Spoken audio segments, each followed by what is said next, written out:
Idol, bagong pitas na guyabano. Mangain tayo. Wow!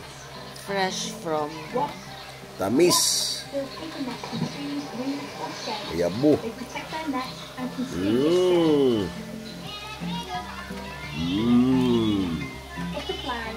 Butterflies dressed in flowers, bushes, or trees during the day. They have colorful wings and no sunshine. Bees. Bees live in pairs, often in trees or boxes made by beekeepers. They make sweet honey and love flowers.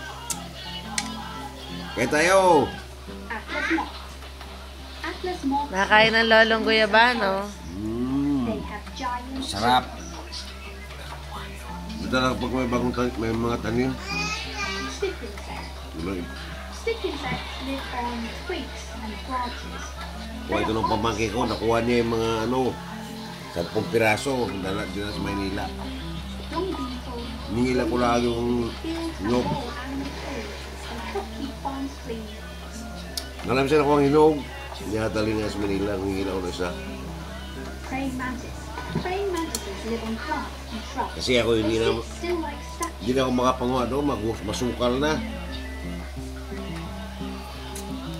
Cicada. Sarap. Mahubos mo ba yan? Ay. Then come out.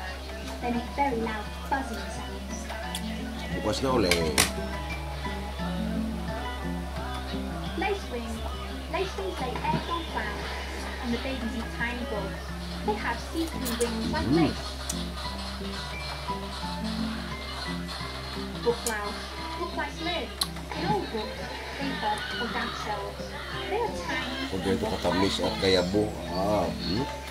Na. Weevils. Weevils live in grains, rice, or stored food. They have long noses and look crooked.